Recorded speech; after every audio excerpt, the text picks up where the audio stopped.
Hey, hi Martin, how you doing? I'm doing good. I guess one person's not showing up today. Her daughter's in knee surgery. I'm sorry, I didn't hear that. I believe one individual's not showing up tonight. I think it was Melissa. Okay. Yeah, Melissa. Okay. That Melissa's daughter's having surgery. Okay. Well, and my daughter was having surgery too. I had sent that email on that, and I got back. So there was that was going to be at a meeting tonight. Oh yeah, that's Chamber of Commerce. Yeah.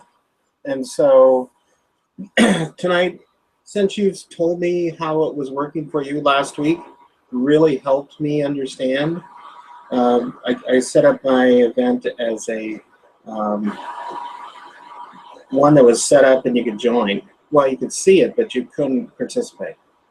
Yeah. And this is a live event. And is that how you did it? Did you do yours in YouTube? You can create it either way in Hangouts, that app you get, or you can do it right in YouTube. Yep. Okay. You can do that. An individual was telling me about it. I don't know how you do it, but he says it's a link. But I don't think this application has that link because I didn't see one because I went through it. I couldn't find a link. Well, I put one in the group. Is that what you grabbed, or did you go to a Hangout? No, I'm talking about a link that it can go also into YouTube. Well, yeah, I created it in YouTube. When I okay. Then the link I did is the one right at the top screen. I didn't have to look any place to label or a table of contents. I just copied the one I just turned live, right at the top. Okay.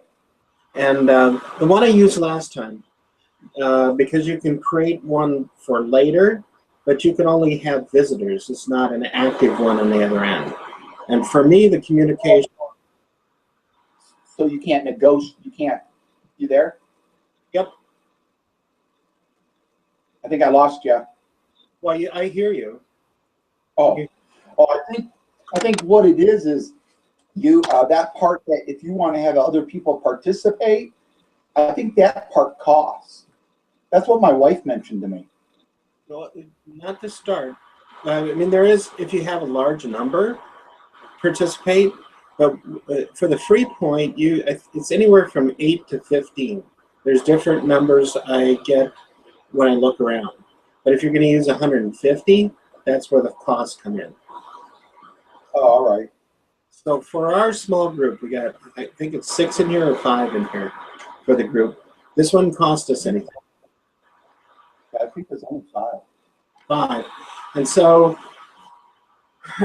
where Mayo must pay for it, because we can send this out.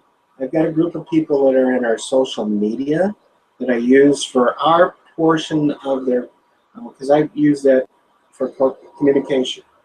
And so this is what I want to learn, because I work on the, go ahead. Okay, yeah, I understand. And so that's what I see this class as, really the current times or the future, what we're after. And that's what I'm after. Does that make sense? Yeah, it makes a lot of sense. Because we've talked about, sending out letters, and I've done that in the past because I've done, like I said, I started business world as a salesman in insurance. I sent out all kinds of letters. And then even before we had email, I called a lot of people. But with this Hangout, I see it as a very good potential And this other portion of people, and they're really interact because we've got locations. You know, I'm at the big locations in Rochester, Minnesota, and so we also have big locations in Florida and Arizona. But we have people all over the world that are doctors and caregivers, and so I think this is a great way for us to communicate. Right now, we fly people all over to come to one location so we can talk and communicate. I see that as costly, but I see this as, you know, of course it's to be here one-on-one. I'd love to be there just talking to you. But I think we get the same kind of emotion out of this. I get the same, because when I'm communicating with a person, I like to see what they look like when I'm saying the words. Yeah, and that's what this program it does. I mean, there's others besides this. My wife was looking at a couple different packages already on online chat videos, they call it, where it's like you can get, it's just like this. You get a group of people and it's like one-on-one, or you can do a co-group. And I think this is the future. I mean, this is how we're going to be talking on phones. They got phones right now that are known as video phones. And that's what I'm trying to get. In my small town, we've got wires that went in, I think 40 years ago, wires that went in the ground. And they're okay. It's good communication. Before that, I'm an old guy. I'm 61 years old. So I saw the phones when they had the wires up on the poles, and when we had and when we had storms where the lightning hit them, that tore those out. So the wires on the ground is good. What I want, and when I moved into this town, I talked to the phone company owners, and they said, "Hey, come in. We've got the fiber optics."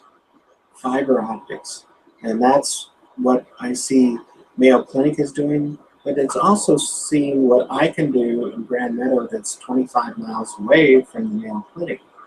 Yeah. I've got a best friend from high school, and he's in Kansas City, Missouri. Google put in a fiber optic that goes a gig. He has 3 companies that go by him. He didn't go with Google, which goes by his house. He picked out, he had AT&T and another one. I think he's with AT&T because they have the things, and they're all high speed. Yeah, and so, the biggest problem with the companies, fiber optic is considered hazardous. And a lot of companies do, a lot of cities and a lot of ordinance do not allow it within their limits, city limits or township limits. Yeah. Because you need a hazmat license to lay it. Any of these programs are good, but I see it more going into satellite. And I don't see any more, especially in our area. I live in a pretty good sized town outside of Rockford, Illinois, and they don't have fiber optic here. It ends at the college. The college has it all over the campuses, but doesn't go out. Well, so I didn't understand that that's part of the problem in the community preventing it. So what I've been doing is talking to, I've got in my county, our area is controlled by this one lady politician that got elected. And I said, we got to consider this. And so that's part of her role, is promoting this. Another part is the high expense of putting this in. And a lot of it is not just because one person is running the city. It's already established bylaws within the village or city limits or the municipality of the village that you cannot have certain hazmat buried in the ground. Until those laws are changed, I don't think people that we elect can override those laws, because then you got the environmentalists, OSHA coming in saying, all right, where's your license to lay this? Why are you violating your own law? I understand. It's not an easy process, but we've got a new phone company in, and they do lay it in some towns. And so I get to talk with one of their highest engineers. They've got about 20 cities in Minnesota that they lay this in, and they've got it in a fairly larger community, but they've got 100 megs in that town with fiber optics, and it only costs the people $52. I've got 10 megs in my wires, which isn't bad, and that costs me $62 a month. And it's good because I'm getting some. So there are ways. I just keep talking about all these power people. Like you said, there has to be some things that need to be changed. And but this is a good way that I can understand from just communicating from you. And I know where Rockford, Illinois, because my wife is from Illinois, and so I know where Rockford is, and it's a good state. And I've been through Rockford, and so she's from a little town just outside the Quad Cities of Andover, Illinois, and so I know about Illinois.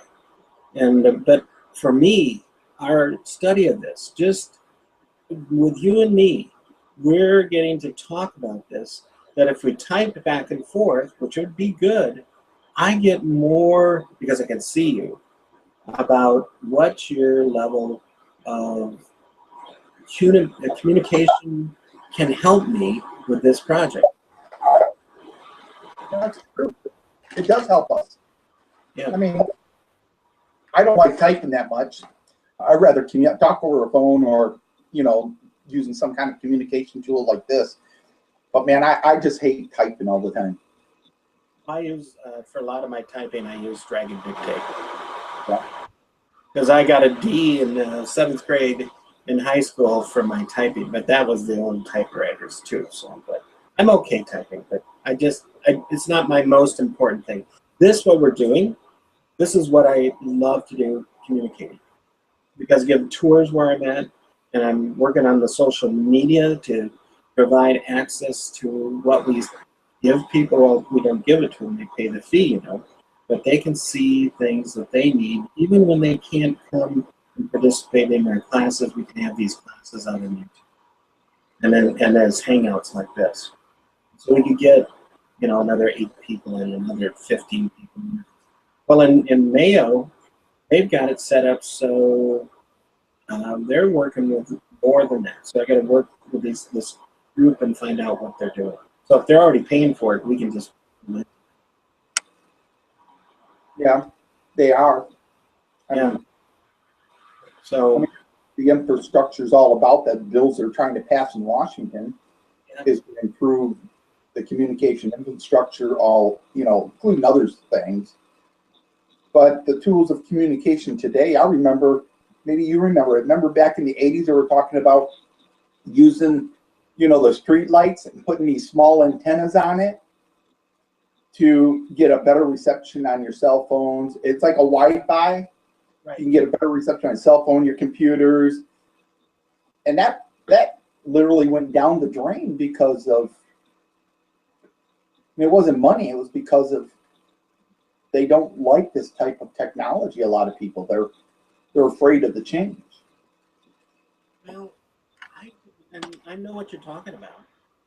What I heard at the time, people didn't know about it, what I heard, but it was the corporate that got the sale on that. More of the cellular phone companies really got this sold to, I think, politicians to get this done. That's the way I remember it. But I know what you're talking about. So I think that it was, to me, it seemed like at first there was a large group of people who were going to provide this, that were going to do it, but then there were several companies that wanted to make money out of this, which they do. I mean, they just make tons of money out of this. Oh, you can. Verizon is just, they buy stuff.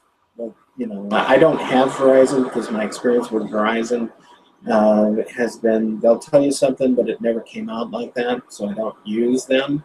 But anybody that provides this, even the competitors, make tons of money. And I talked to my phone company because they have to have fiber to their antennas. My phone company puts the fiber out to them rather than the wire that they had to use in the past. And because the wireless goes with more of this video and audio, they have to have the fiber to the antenna. So we're already. Yeah, that's true. We are. So that's, a lot of people don't know this because they're not poking around on it. They're just buying the Wi-Fi, the phones that'll do this. I just bought a Samsung Net 4 because of my injury in my brain. One of the things one of the things that disease got into is the portion of my brain. I know these things, but I can't communicate them. It sort of broke the circuits. And my caregiver says, "Yeah, we know that." He says, "You got to just take notes." So with a Samsung Note 4, I get a pen right on it, and I just write on there, and it helps my memory. So I like them, but I think we can dual this out by getting to what we can get to our homes. And I'm an Yeah. old too.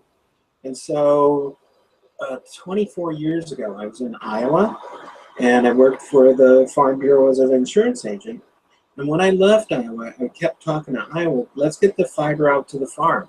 And they wouldn't do it. But this one co-op in one county, they had the whole phone for that whole county. They put in fiber back then.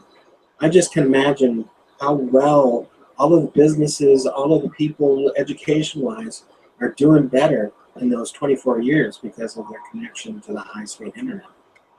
Well, the first series of fiber, when they first started putting those in the ground, and it was the military started using fiber first, putting it on the bases, and it was in the early 70s. And the reason OSHA and the environmentalists got involved, even though the earlier wire had no protection, and it was basically glass, and it was very hazardous, they found it to be more efficient. And I think this, I think if these municipalities and local governments would just change their bylaw, I see fiber network would go across this nation. All they need is one mainstream to go east and west, and a mainstream going north and south, and then you feed off the mainstream, just like our internets. We have 4 major hubs for internet in the United States. If they did something like that, I believe that this type of communication would eventually evolve into basically doing away with phone companies, because this technology, why it's not being pushed is because the old saying, remember Mom Bell? You're taking money away from Mom Bell. Well, You can't do that. Well, I can see that, but like I said, this phone company that's here, they just bought this phone company from the farm. They do have it in quite a few. And it's just like you said, it's the regulation that is really a big obstacle to them. And so I'm working on it. I don't know if I can do it, but because I grew up, I was on my grandfather's farm for a number of years. And he didn't have initially electricity to his farm. He was in the military because he was in World War I. And so he generated electricity on his own farm by putting up a windmill with a generator on it, but he needed more power. And that's when the Roosevelts came through, and he put through the plan where these co-ops, it was all co-ops, it wasn't being owned by, like you said, businesses. It was co-ops, and he says, I'll get you the funds to get this all out to the farmers wherever they need it. And the money comes from the government. You just pay it back over 30, 40 years. There's no interest, but pay it back to us. So the country wasn't out of this money. But the competitors, like you say, the commercial people, they didn't see how they were going to make money. And they blamed farmers for not being intelligent. They wouldn't see farmers making better economics, and they didn't know. Because I know when I grew up under my dad, he milked cows and had electricity, and he made more money. He had hogs in the buildings, he had chickens in the buildings, they had electricity, so they made more money all from this. And this communication we have. It is. So I know my phone company, because I work with the people increasing, right now I've got 10 megs. This year they're going to run it up to 20 megs. And they also in the past, the former owner, because DSL on regular wires on copper will only go out 5 miles from the phone company. So this new, but you can go further if you put an extension box out at that 5 miles, it'll go another 5 miles. So with my boss being Mayo Clinic, there are lots of jobs that workers can do at home for a lot of people all over our sense. With what they're doing, because we don't have enough parking, we've got close to 60,000 workers in Rochester, Minnesota. The population of Rochester is only 106,000. So they don't have all the parking all these people need to come in and work. He said, you can do the work at home, off your phone lines, off your internet, and they get paid the same amount, and the Mayo doesn't have to build them parking. Yeah. And it's actually better to have parking for the patients that come in, because they're paying the bills, right? Yeah, that's true. Yeah. So, but I feel so good, because in the past I've worked with groups. It's been good to work with groups, but I never got to see them and talk to them. And I think it's aiding me. I hope it's okay for you. Oh yeah. Yeah. It's good food. I talk to my brother, as I said. We talk on this all the time, so. Yeah. So great. We can talk longer, but I think what we just did, and you tell me if I'm wrong, is that we communicated, we're discussing communication and how this fits in our education going on in this class. Yeah, we have. I mean, we discussed it. I mean, now, let me ask you one question, because I want to know a little bit more about are we actually going to write a paper, or what are we going to do? We're going to write a paper, because I've done this before. I'm not familiar with it. This is my last class, so I want to make sure I get a good grade in it in doing the project.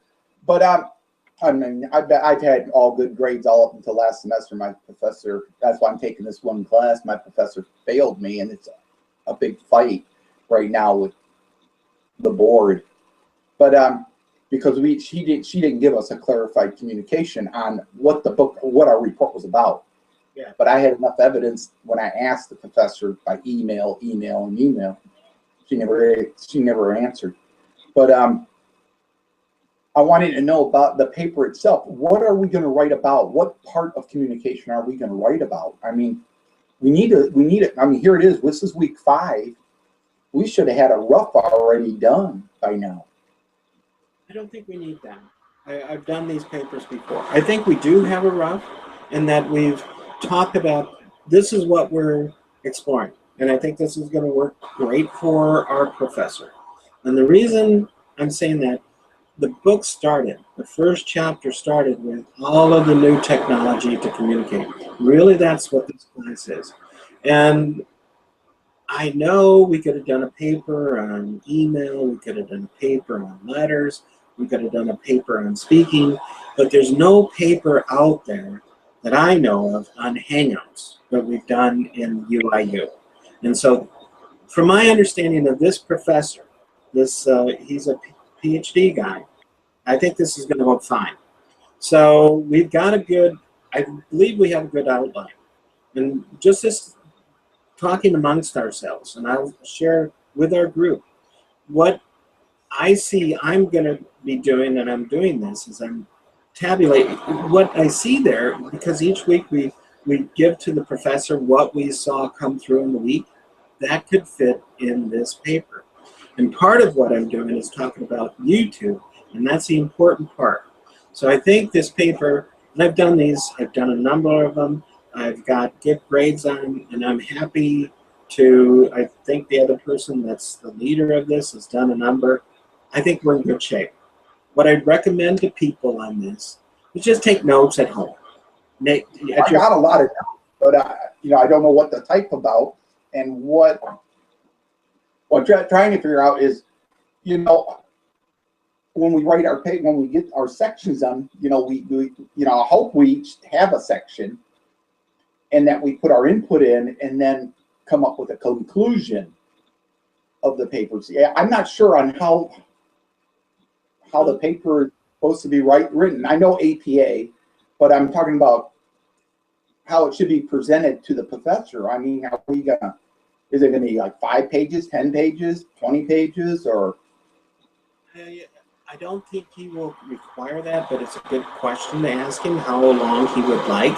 I think if we have 10 pages, and we should have that amongst ourselves, I think a good way to do this is have an introduction of what we're going after. I think we can, and part of that introduction can be just what we've done in the past, like I said. But we're looking at Hangouts, because this is brand new. I think if we talk amongst ourselves in this, we haven't really had this in use in our areas. Have you had it in your company? Well, I'm not working right now. I do a lot of contracting work.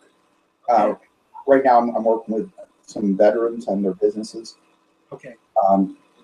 The PowerPoint I'm going to present this week, next week, for my grade is the PowerPoint I developed 2 months ago for orientation for this one company. Okay. So I know how to set those up and do that, but I really don't. I don't have a boss. I'm basically my own boss. And I've done that too, because I've been self-employed when I was an insurance agent. That's what they called me, but I had managers that really directed what I do. But to make money, I was self-employed, so I had to go out and meet people. What I do in my job, I have a job at Mayo Clinic, but each time I'm communicating, it's not necessarily with people in the company, it's new people coming in that I've never met. So I think we're doing close communication skills, from what I understand of you. You don't meet these people all the time. You meet them and they're brand new to you, correct? They're people that the veterans kind of put me out there. Yeah. And I don't charge them. Yeah. I do this voluntarily. If they pay me, they pay me. It's up to them, but I don't. Yeah. And right now I'm working with Frank Della Torre with his coffee company. Yeah. I put out a website to you guys the first week of class, but he's a disabled veteran, and he owns his own coffee company. And we're going to open our first store. I'm going to help him to open his first store here in Rockford. His store's been only online. So we're going to open up his first coffee shop, donut shop, store, cafe, whatever you want to call it. But we're not. Well, that's what I do. Is I help them with their finances. I show them what they need. I help them with their business plans. I basically develop their business plans and assist them with what financial program they should be using. I use QuickBooks. Yeah. So. And so you're communicating. So yes. I had my own computer business when computers just started. Business could have. The first computer that I got out to a business only had a 5 meg hard drive. It's gone on a long time. My next door neighbor that I put in his computer is 15 years old. It hasn't caused him a problem in 15 years, but he needs to upgrade it because of the browser he's using. So I know what you're talking about. I didn't always put in how they did the accounting. I helped them get, and I pointed them to where you're going, that kind of company. So I did point them there. I didn't have the skills, but I had to communicate.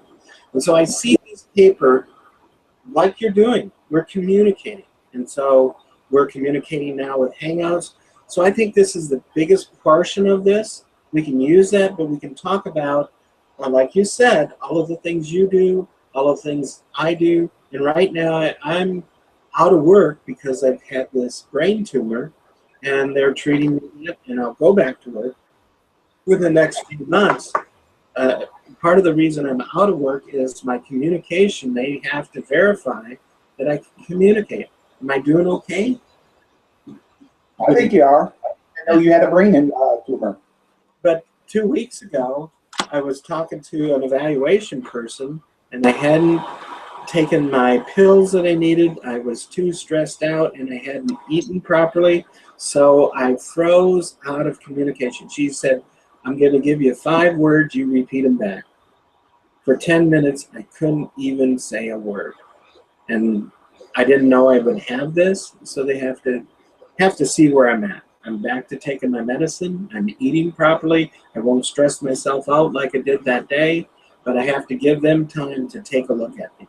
So I know all about this. I'm communicating. Yeah. They're communicating with me, and I see communication. I know I'm not a great communicator. I have to improve all the time. You're great. Not everybody. I'm sorry. I have to agree with you. I don't believe anybody can master communication. I mean, I don't care how successful, they will always have a glitch. Yeah. Somewhere. Yeah. And it's some people say they're great, but they're not great. Part of the people I see, because we take advantage of world people. And a lot of people coming in and taking the tours from me are from China. Do I speak Chinese? I do not. They can write English very well, but their communication with the verbal part is not so good. So what I learned is hello, meow. And they love that. I can't say anything else in Chinese, but they love that. And it's good, because that's how you say meow is good in Chinese. And yeah. so after I got my surgery on my brain, a couple that I brought in a couple of years, and that's all I said. They didn't have very good verbal skills in English, but we could communicate because I could see them right, and anytime they needed stuff, I'd look at their communication that way, and they're still members after 2 years.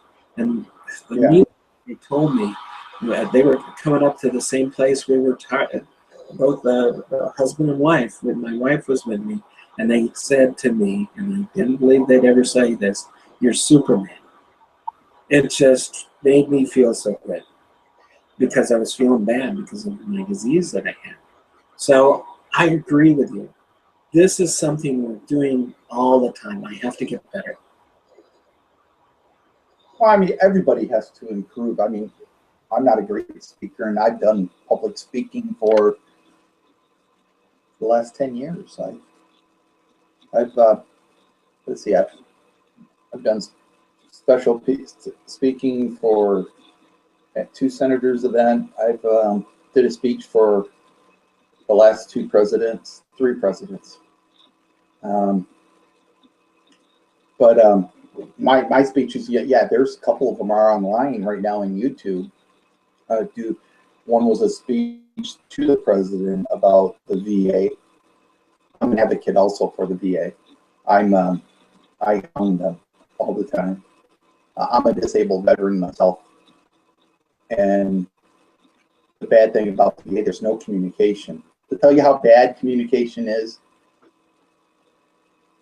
organizations of the same community do not communicate themselves. Right. I'm going in for surgery next Tuesday. The VA Madison chartered me out to a civilian hospital to have my surgery done, so I don't have to drive 57 miles to the nearest VA hospital. Today, my wife and I were on our way over to Target. I get a phone call from VA Hines in Chicago saying, "Oh, we're going to schedule you for an ortho appointment." I had to explain to her, I said, "I don't think that's going to work because I'm having surgery on the 9th in Beloit, Wisconsin." And to tell you how bad communication is, and you talk about hiccups, here's a government entity, and communication is terrible. They don't communicate with themselves. The VA is set up in 12 what we call VINs, VISNs. And what it basically means is there's 12 regions on the globe for veterans. And wherever you live at in the world, you live in that VIN number, and they don't communicate. They do not communicate. If you get seen at one hospital, you would think the other hospital could see your medical record too. Nope. Well, There's poor communication. well, and where my wife works with the top doctors here as an administrator, an executive administrator, and she helps with this community. And Mayo is probably better right here in Rochester than any other hospital, I would say, in the world, because this started with Dr. Plummer back in the, I think it was around the 1910s or 1920s, because he developed a pneumatic tube between the care places where the patient's record didn't, you didn't have parts of it, you had the whole thing that went through this pneumatic tube. Wonderful. And that's what they're building now. She's working on a project with her doctors, her best doctors you ever want. And that's what they're doing now. How do you do this with electronic information? And it's really what we're talking about, communication. So not only in the hospitals at Mayo Clinic in Rochester, but as any hospitals, because I know now my doctor in Grand Meadow used a different system. And so what I did in Grand Meadow, they didn't know about in Rochester. And so this is going to take all of the centers all across the country. So if you have an issue at one, all of the doctors know, all of the caregivers know. So it's exactly what you're saying. And this, they call it informatics, I think. Informatics, yeah. Yeah, I'm very familiar with that because the military uses the same program at their hospitals. The only bad part about that program is you can only have so many hospitals linked into it at the same time. And you can't review a lot of the records. This is why the government itself brought out that HIPAA. HIPAA is not only, everybody thinks, oh, that's just the law. No, there's a HIPAA program, literally for medical records. It's a huge database. It's right outside of Philadelphia, Carlisle, Pennsylvania. It's in. That database, that building is nothing but a huge processor, and it's a file. It's a filing system for your medical records. Is it a good thing? Yes and no. Because if power goes out, the communication goes out. Even if that, that's why I'm for the communication to be underground like this is. But the bad part about it is majority of our electric is still above ground. Right. And as long as it'll stay above ground, this style of communication will always have hiccups. Yeah. Because if power goes out, we can't communicate. No. And that's the only bad part about it. That's why I've been telling my wife I would love to put a windmill in my backyard and have my own power, get off the grid, they call it, But no, this is the only downside of this communication. The downfall is basically if the power goes out, you lose. Well, see, we had a governor, years ago, and he was promoting that. So everybody could put their power in the system, either solar or wind. And then another, and then it was there. I mean, you could get that in there, and they would buy your power. And this is your answer to your, and that was a great thing. The next governor came in and tore that out. And the next, was that Ventura? Didn't Ventura take that out? No, it was the next Republican after him. Oh. He's gone from the state. He's now in the East Coast running. I forget his name, but I didn't vote for him. And he was totally a business guy for the businesses that paid for his. Anyway, it's just it's not for people. I don't care if you're Republican or Democrat. Let's just work for everyone. And he didn't work for everyone. Our new governor, he won't pass a budget bill, and I'm glad. Governor in that says enough with spending, and he just refused to sign the budget today. So state of Illinois doesn't have a budget, and he is not going to raise taxes. He told everybody in the House, nope, do cuts. Threw it back at the senators and the state assembly saying, you find the cuts. There are going to be no taxes. And as our Illinois Constitution, he's overall saying. And if he says no raising taxes, well, we either stay without a budget and start laying people off and force it, or you guys can make arrangements. But that's communication, and I agree with you. It doesn't matter on what party you belong. I think the bad thing about political parties, and we really need a third party, a real good third party, is that the communication would change, because lately it's always pointing the finger. Nope, it's their fault. Nope, it's their fault. No, theirs. Instead of saying, nope, it's now my fault.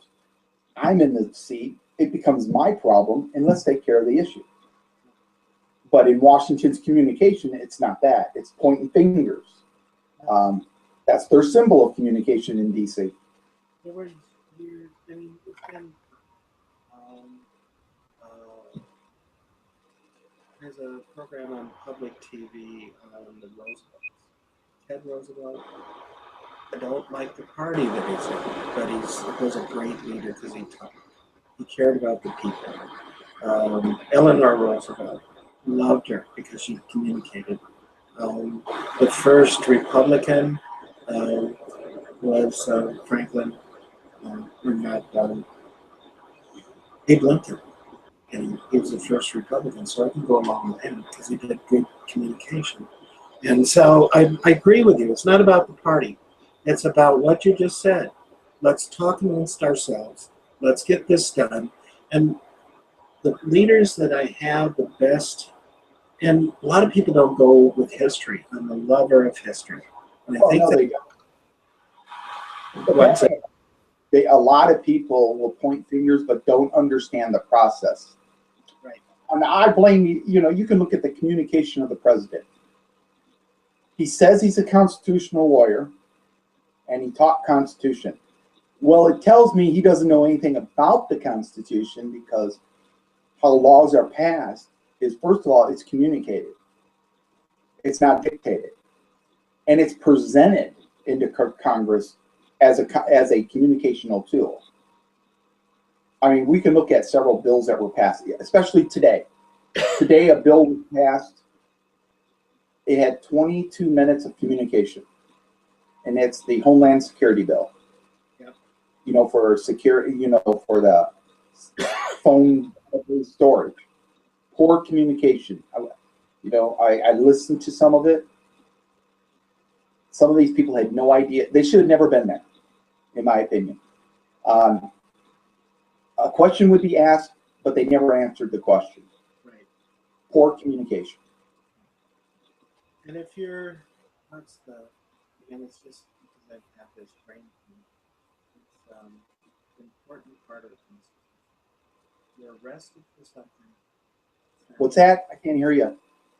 It's about, if you're arrested about something, you've got to have society come out and say, in order to keep you in jail, and I forget that term, it's a very short term, you have to have some evidence come out to keep you in any form of jail. And that was reduced because of the last dangers we had.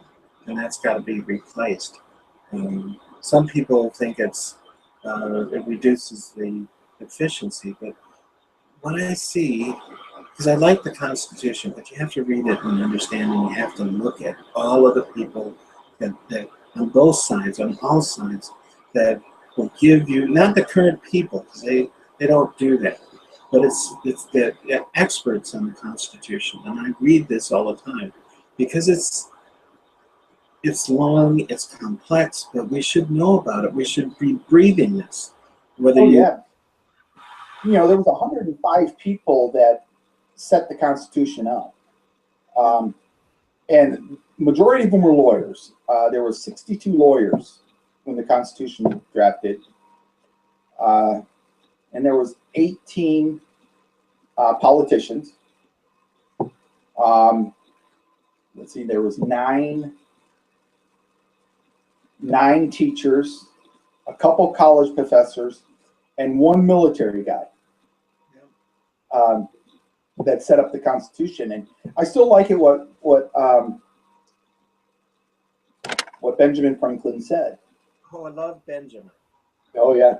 Well, you remember that, you know, when Benjamin first walked out of the building, a lady stopped him. It's in one of his books, and asked what type of government was established. And it says, we established democracy if you can keep it. And if you read on in his book, he's talking about what we're talking about today is communication.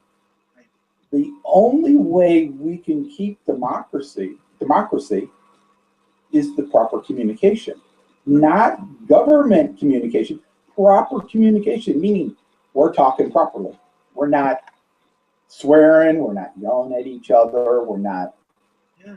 I mean, when it becomes that way, it's not democracy. It becomes me, I'm authoritarian, or it becomes all about that individual who thinks he's right and we're all wrong, or I'm right and you're all wrong. But those are opinions. And in communication, that's one thing that a lot of people today misuse, is they think they know it, and actually they don't. It's just their opinion, and they don't know it. Well, if I could have went to college.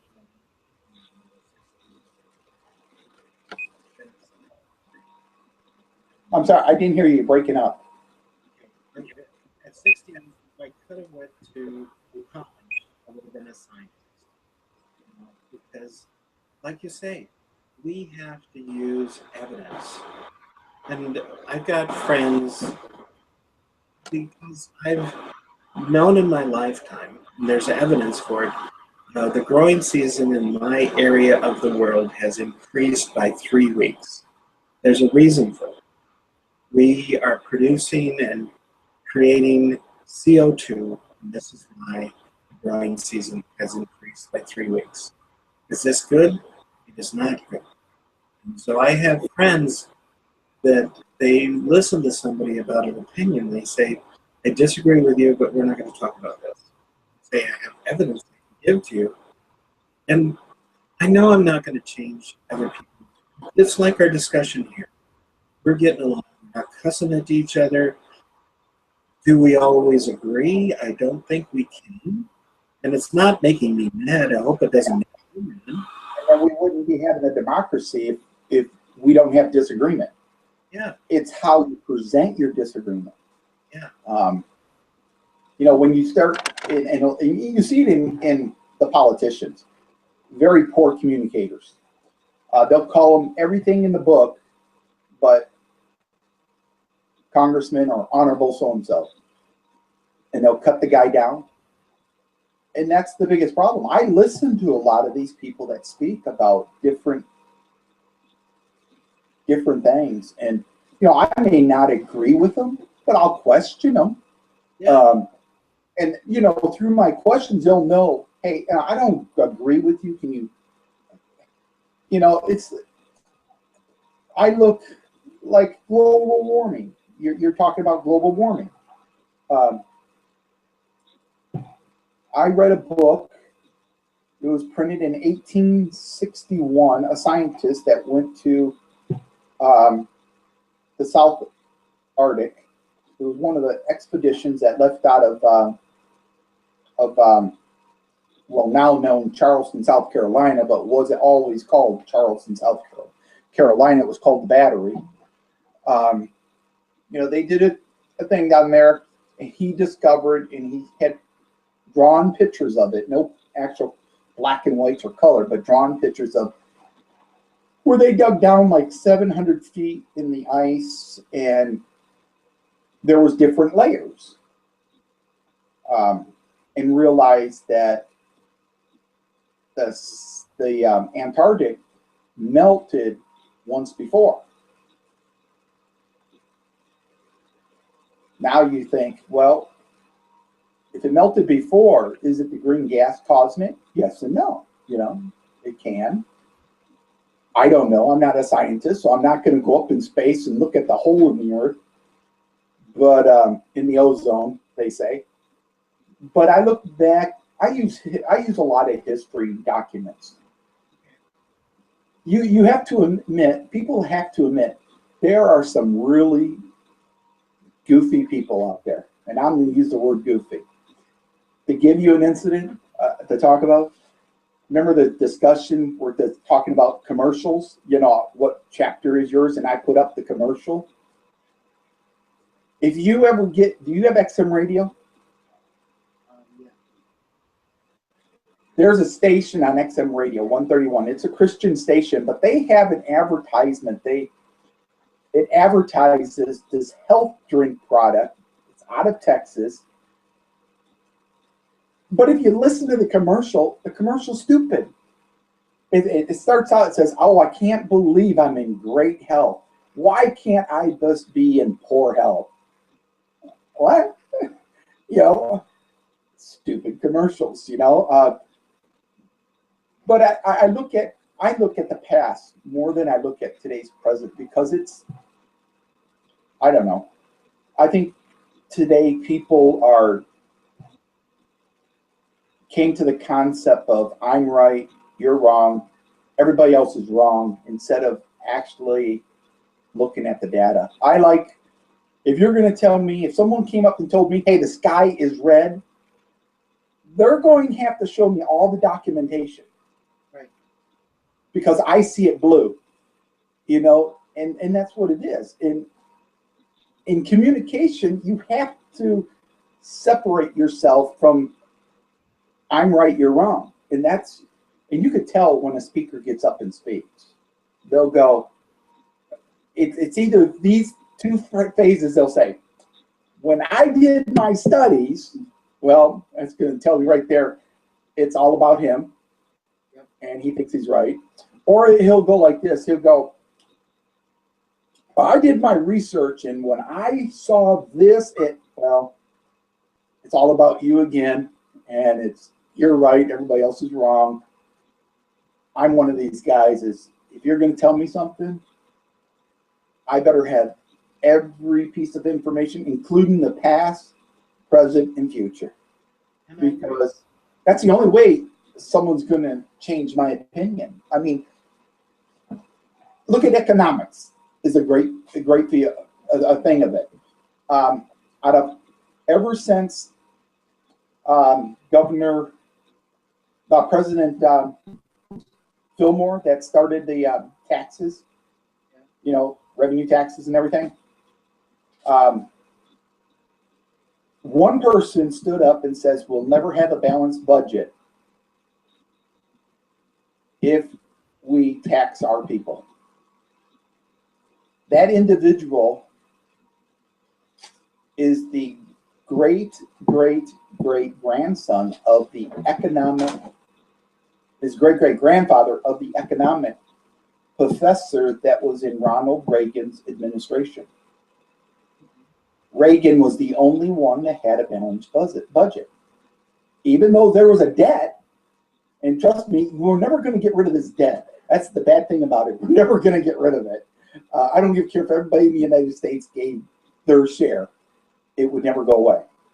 Because a debt's a debt. And when you make more money, produce more money, it's a debt. But it was communicated when I think it was Fillmore. Wasn't it Fillmore that did the taxes, or was it Taft? One of those two presidents. But it's all communication, basically. That's what what I agree with you, communication, you have to show the evidence. And so I offer this, let's talk about this. And these are people that oppose me. But we don't fight. But I said, I will give you evidence. It's not just to prove what I'm thinking. It's just, let's talk about facts. And I think that's what you're talking about right now. I think we have to have facts. What I liked about Benjamin Franklin, what I loved about him, he gave evidence. And some of the stuff was just sales. And I understand Franklin for doing that. But as far as putting the Constitution together, I really like how we communicated about that. Because there was some people in there that had a power structure that they were going after. And I think there was a difference of Benjamin Franklin being there because he saw everybody, all of the population of the United States. And I agree. In our talk, I don't know if we agree on everything, but I love this talk because we're both looking at evidence. Am I correct in what I'm seeing there? Yeah, it's absolutely true. If you don't have the facts, and that's the bad thing about today's society, generation, I should say, today's generation, they don't care about facts. They care about what that person just said instead of having the facts. It's just like if someone tells you the sky's red and they preach it to you, you're going to walk out of there thinking, what? Blue is red. And that's what today's generation's thinking is they believe what is being told to them without doing some kind of research, looking at the facts.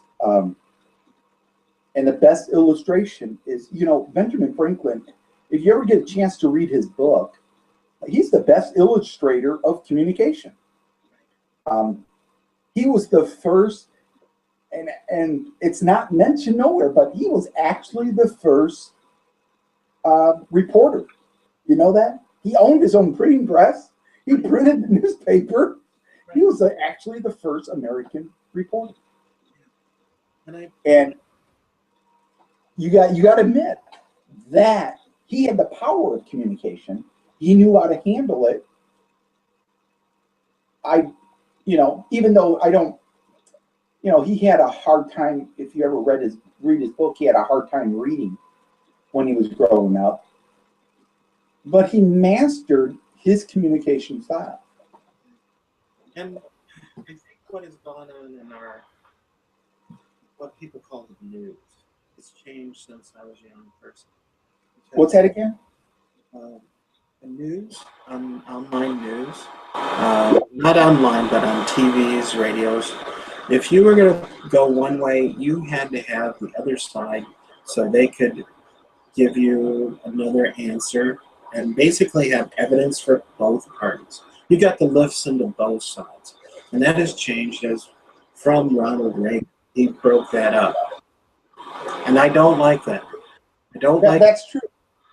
The old saying is, I'm going to repeat somebody that told me this old saying that, if I watch a comedian show, I watch American news. If I want to get the news, I watch the BBC. And that's what I do. I listen to the BBC. I tell you, but BBC it gives you both sides. And that's the news I miss. I miss growing up with you remember Walter Cronkite? He would give the one side and there's the other side. And it's up to you to make the decision. And I love... Not today. Not today. And I think in most of my incident, and you tell me if I'm wrong, I love public news because I think they have... What's that? Are you talking about PBS, Public Broadcast System? Yeah, I love that.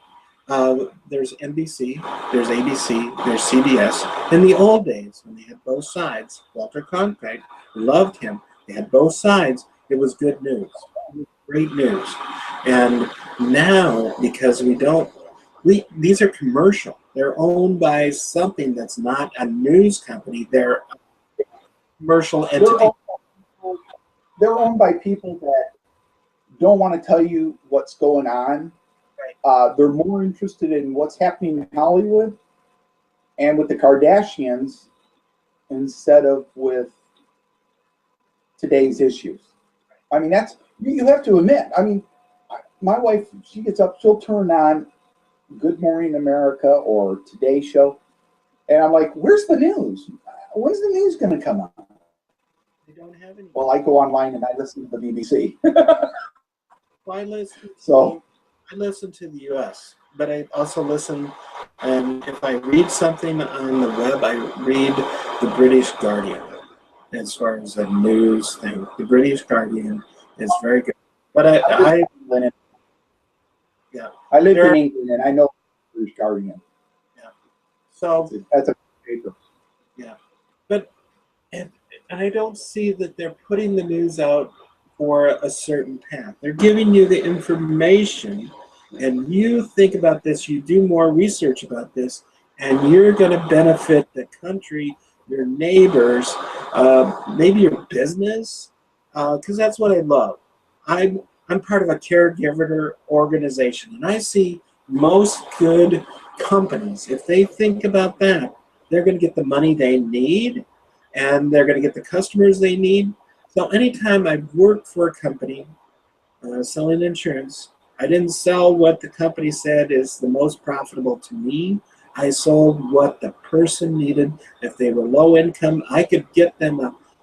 One of the things when I sold house insurance, you know, everybody wanted their deductible to be like $50, but they didn't cover their house because they wanted the premium to be so low. I told them, geez, a tornado may hit you and wipe out your house. You could have a fire hit you and destroy your house. We've got it covered for $20,000. Your house has a value of $50,000. What I'd like to do, let's cut the deductible. Let's raise that from $25 to $500 or $1,000. You got to pay for your door. But if your house goes on fire, we're going to rebuild the house for $50,000. And that to me makes sense. Because, yeah, that does make sense. you know, I never. Our house is insured for $165,000. Yeah, our deductible, I think, is $5,000. Yeah, because you can handle the $5,000. If you had it insured for $50,000 and you needed that extra $100,000, holy cow, right? And yeah. so, you know, you made as an agent, you made more money by selling more policies. But if you sold the right one, you still made more money because you helped people, and that's what I love about what I do, and that's exactly like what you do. I just heard. Yeah, I do it voluntarily for right now until I finish up my master's because I'm not sure. I've been looking for a full-time job. I've been unemployed since my injury, so I've been just basically looking around for a full-time job because I'm thinking about either I open up my own company and do it that way and become basically a mentor, basically. And that's what I call myself, is I'm a mentor. I help people to move forward with their business, with marketing, with their finances, and several other things too.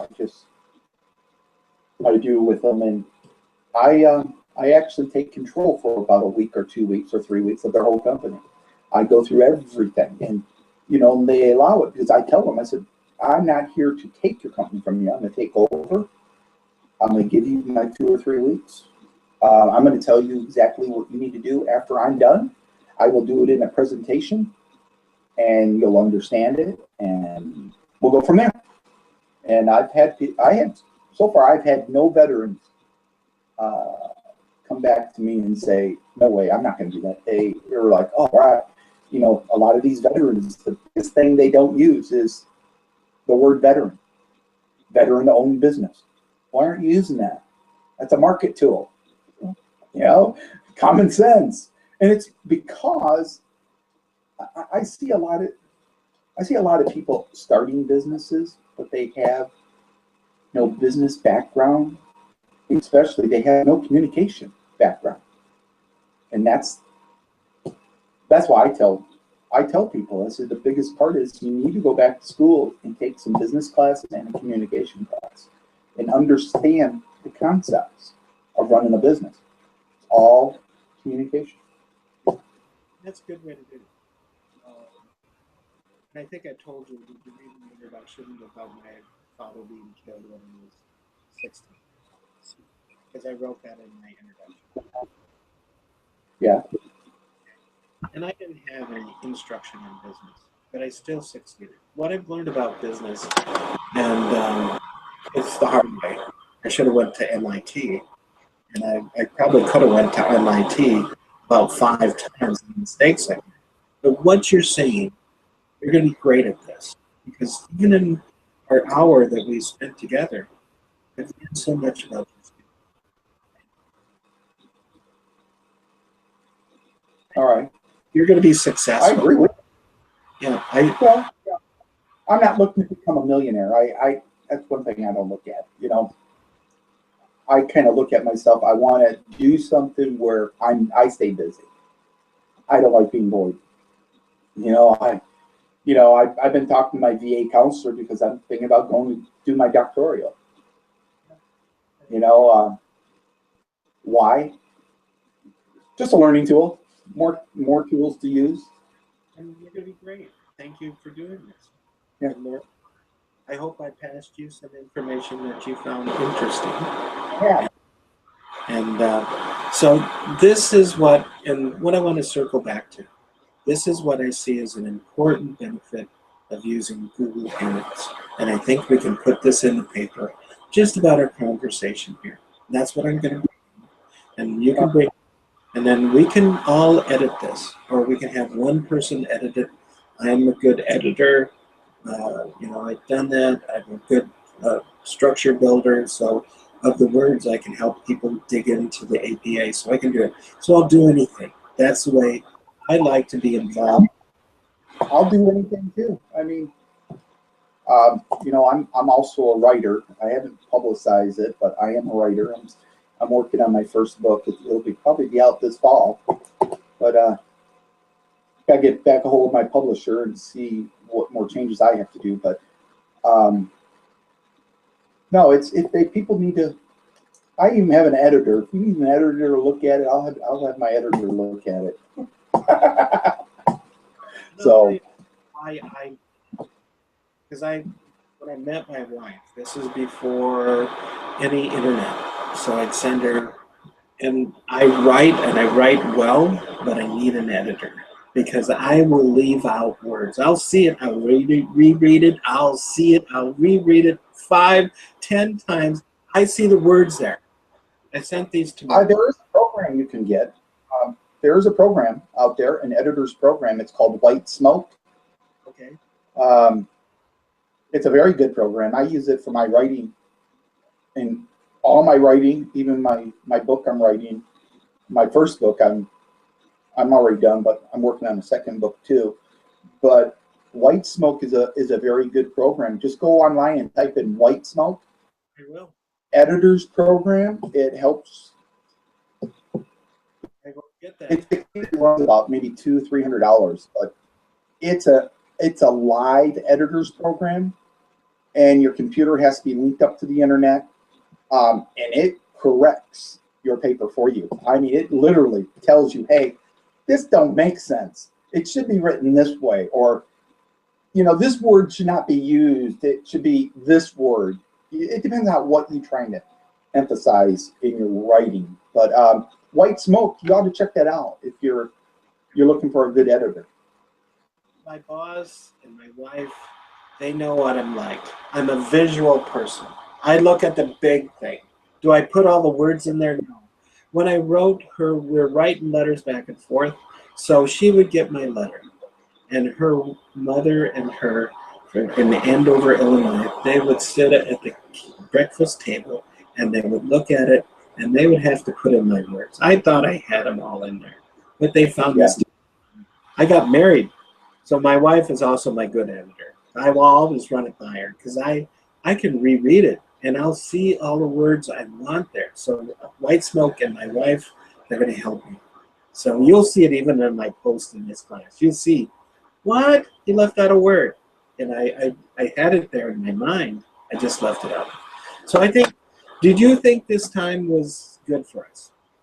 No, it was good. It was a good time. We used it well. You know, we talked about communication. I'm having a problem with my speaker over here. No, we had a good time. We talked about communication, and we know exactly, you know, where we stand at. My opinion is my opinion. Yours is yours, and you know, we didn't get no arguments in that. And I think it's a very good communication tool. It was very good, very helpful tonight. What I liked about Your volume went down. okay, even I can't hear you. can hear me? No, I Can can barely hear you. Okay. Yeah, I can hear you now. All right. And so what I heard from you, and I think what you heard from me, is we'll give it evidence to each other, right? And that's how communication is. That's really how communication is. If I'm wrong, you just tell me, but you give me evidence. Is that fair? Yeah, that's definitely true. Yeah, And if I, even with your evidence, if I find it not to the strength that I need, I'm going to give you evidence back. We can talk about this, can't we? We're not going to shut each other. I'm not going to yell at you, No. cuss about you. Hopefully the same will go with you. Yeah, it'll go with me that it's an opinion, and you know, if I don't agree with it, I don't agree. You know, I'm not gonna yell and scream, because you know, they're opinions, and that's what a lot of the problems are in America right now. Is everybody's opinion they think should be right, and your opinion should be wrong, and that's how people think. Because that was from the professor in my 2 semesters ago. I took an extra class. And it was the attitude of people. It's a psychology class. I took it because it was interesting. And this is the fact that came out of that whole class was your opinion is your opinion. It should not get you upset when you discuss it. It should not give you anxiety, stress. It should be a discussion where it's level-headed, they call it. But no, I agree with you. No, we didn't argue. We didn't. No, you know, you could say, yeah, I like coffee without cream, and I want my coffee with cream. I think coffee with cream is better than coffee without cream. You know, looking at the logic of it, why would you argue over an opinion? What I liked about you is history. History is good. And for your history about Antarctica, I can give you another history where they found 60 million years ago at Antarctica, the CO2 level was at the 400 level that we're now at. It's a long time ago, but the whole Earth was different at that time. So that's not, to me, that's not even an opinion, it's evidence. You know, it's not an opinion, it's really evidence. And that's why, and the same thing about war, Eisenhower, he didn't have opinion, he used evidence. Even when he came back and became president, he says, don't give all of these companies the money they want. Let's look at what we need to do. And it's not exactly what he said, but he wasn't about, he wasn't about making sure these military companies to create weapons was needed. What we needed to do as a country is talk about why we need to do this, not because the companies want to make money. And that's a big speech. Eisenhower. Yeah, Eisenhower. And so Eisenhower was a very good communicator. Yeah. Because if you really look at it, you know, these interstates were supposed to be designed for the military to move military forces from the east to the west, to the north to the south, really fast. But he was such a great communicator. He says, instead of using it just for the military, just imagine how commerce could work with it. And look what we have today. Eisenhower's plan came true. Yeah, and I believe in second grade, I liked trains. I got to move from my school community, Riceville, Iowa, to McIntyre. It's about 20 miles away on the caboose in second grade. The rail line there. And how the companies got out of this, having the rail line, they had to upgrade it so they would lose money. So they put new rail ties in this, so they were losing money, then they could tear it out. To me, that's is that a great way to do business? I don't know. I don't think so. I have people go to Europe and they see that it's a smaller space. I understand that. But they have great rail lines that go across Europe at a high speed. Same way in Japan. It's a smaller space, but I think that, well, China's creating a great rail line for a big space. And so I think we should talk about this.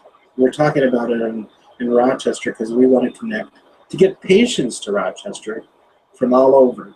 You know, I think that would be, rather than fly them in, drive them in, let's get them there on maybe a high-speed rail. So we're talking about that. It's rough. I would love to connect to Minneapolis, Chicago with a high-speed rail. I don't think it's going to happen right now because that trial is in California, and look at they budgeted what, $7 billion to build a high-speed railroad, and now they're so far over budget they stopped it. I think because they went over budget is they didn't actually have somebody in there to explain to them about the inflation and deflation of the U.S. currency, and that's why the project folded up. But no, I would love to see a high-speed rail. Man, I would give up my car for that. You know, see, and I watched the old movies in the 40s. We had good passenger rail.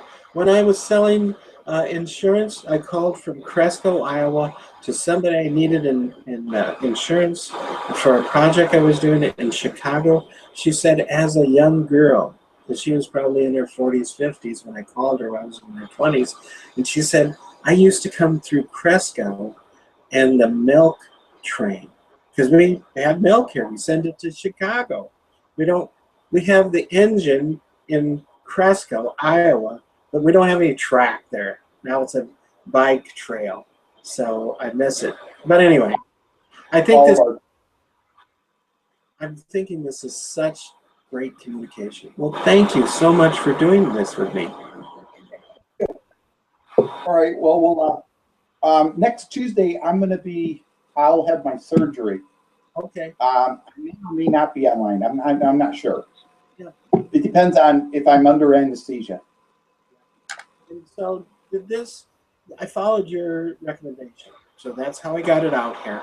It was different from what I put out there. You could see me, but you couldn't talk to me. So I know I'm making some improvement. You think that is true? Yeah. It's technology changes this so much that one day this will work and the next day it won't work. Yeah. So it's an improvement that, we're communicating. We see each other, we can talk to each other, we hear each other. I mean, this is the only way. How it works is you have to get out there and try it. Just like last week, it's trial and error. That's what it's called.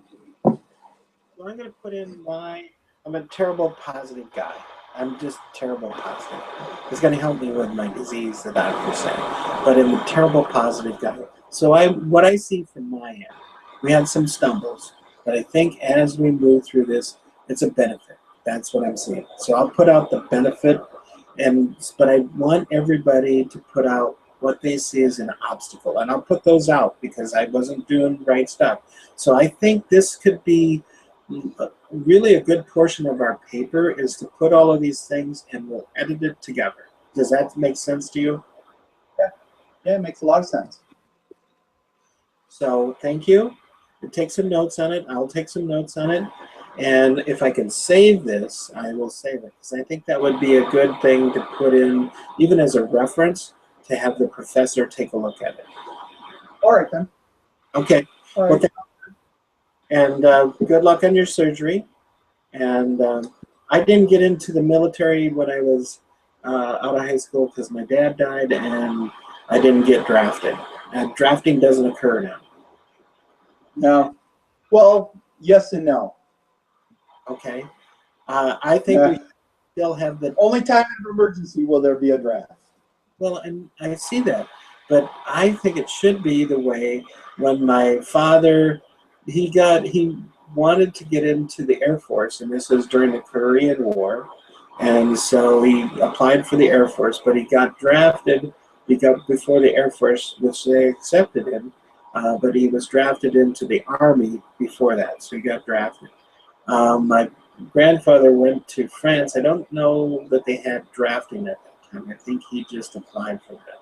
I don't think they had drafting in World War I. And so, but I think today we need the same style of drafting that my dad faced, rather than what you see now. Am I wrong in that? I agree, but I would rather see the draft that Germany has established today in America.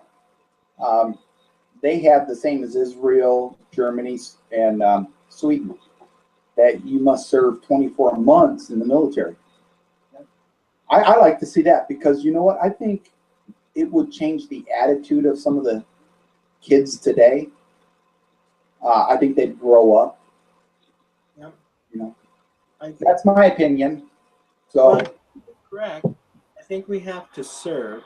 And what I would offer as maybe a little different to that, you have to serve somehow. And the military is one way to serve. What's the other program we have? They have the same thing as the French it's the French Foreign Legion. We have the same thing here in America. It's called, it's now Goodwill Ambassadors, but it used to be called something else. Yeah. So I think there's going to be I think some people will probably leave the country rather than participate.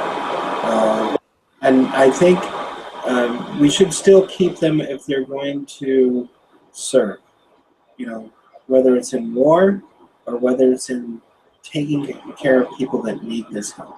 Yeah. So that's just my difference that I would offer. I don't think we'll get it. The reason I don't think we'll get it is the wealthy and the powerful, their children don't get killed because they don't join up, is what I think. And I think there's some I can pull up on that.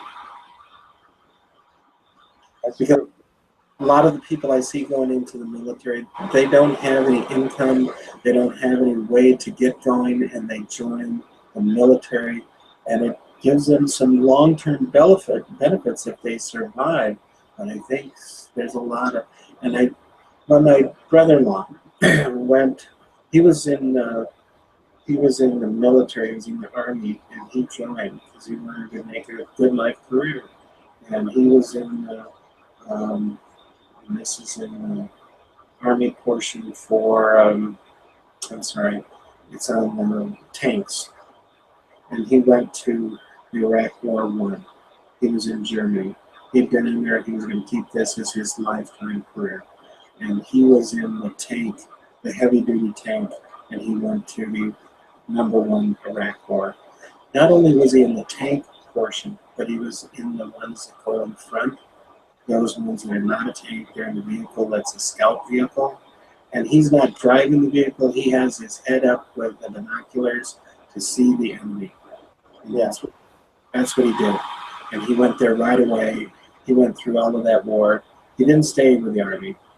And part of the reason, I think, and he doesn't talk about it much, I know these people, I've met people from Vietnam, I've met people, I went to school, and this person was, he served in World War II and against the Japanese, and none of them talk about this. because of what they see. And this, he talks, he's my brother-in-law, so Nikki is his sister, and so she'll hear him. And at the end, his portion of the tanks, because they had all of these places where people against us were they're in a secure place, and they offered him a way to get out and get into, a place. What do they call them?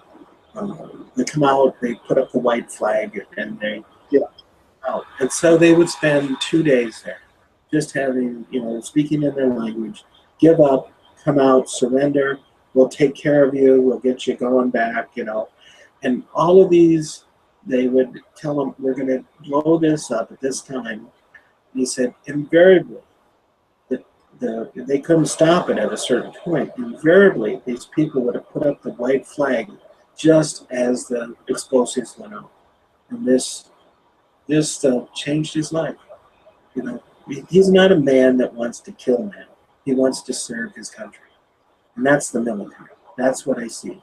That's what I see in the military. And so he was in the first war and did a lot of service, and then he got out. When they went to the second Iraq War, which and I can give you evidence, I don't think we should have went to the second Iraq War, and we can disagree on this, but he went out, he called us that night when they went in and said, I just killed 5 people in Kansas.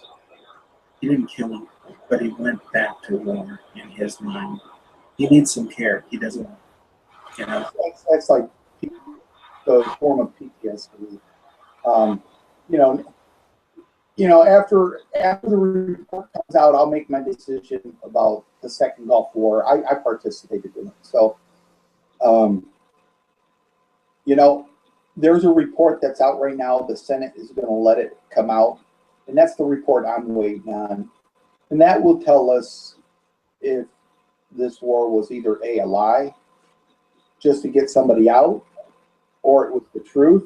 And it's going to ruin people's careers if it's the truth. But I'm going to wait for the report before I say we should or shouldn't have went into Iraq the second time. I was in both. I was deployed 6 months before the first Iraq war to Kuwait. We knew the invasion was going to happen. We were off the coast. The U.S. Army was on board Navy ships. We watched it. The second war, I was called up as soon as 9/11 happened. We were deployed to Afghanistan within 24 hours. Our unit was.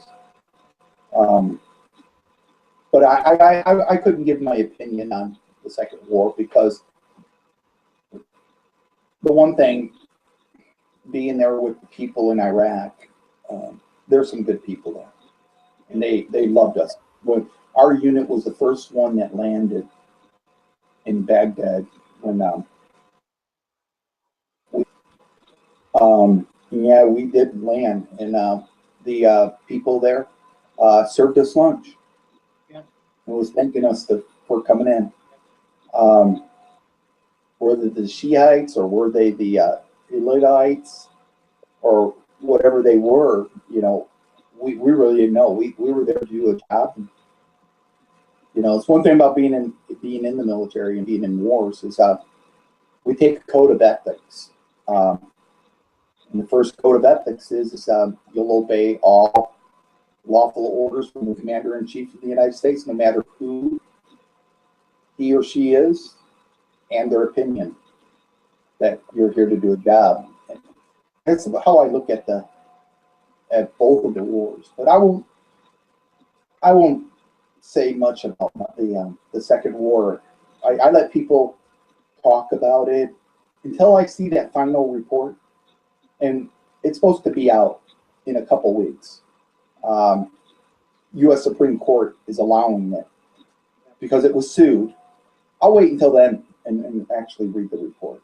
That's where I could give you some evidence. This is good evidence. So, I'm not trying to change anything, and I appreciate you thinking about it.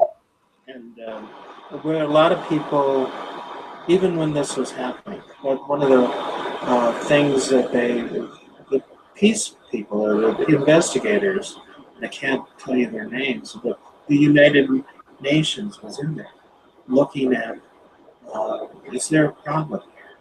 And they just wanted, I think, 3 weeks, a month, and they didn't allow this. And there's some evidence they should have been allowed to do this, and that would have proved something. And so, thank you for listening, and not yelling at me, because I do have people that do that, and I always tell them, I have evidence, please look at this. And if you have evidence, I will certainly look at this. And I think this is the way thoughtful things should be done.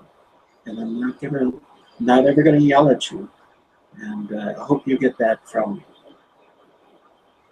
Oh yeah, Okay. I agree. Yeah.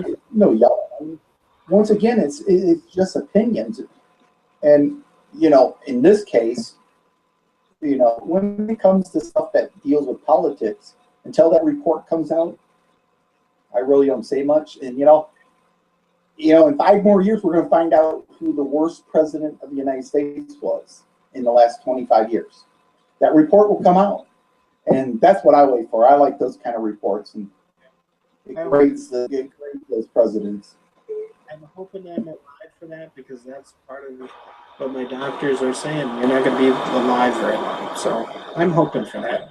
And these same doctors said, if you got a positive attitude, you're going to live longer. So I'm that way. I hope you can tell that for me. Yep. All right. And, well, we were out here for a long time. Thank you. oh yeah, well, hour and a half. Yeah, that's why my wife is yelling in the background. Thank you. I think you see, and I think you agree on this evidence, and tell me if I'm wrong, that this can be a tool as communicators that we can use. And I think it's a power. So I agree. Well, thank you. And I think we can pour this into the paper in the proper way, so our professor will also hear this. Now, if it works, and you said you saved it, right? Your recording? I'm going to try. So I'm going to So that's what I'm seeing as one of the, and I just hope I can from this. I'm going to save it if I can. And I'll put it out. Okay. Oh, I wanted to take a copy of that. I wanted to see it too. Okay. All right. Put it, all right then. Well, thank you. You have a great evening.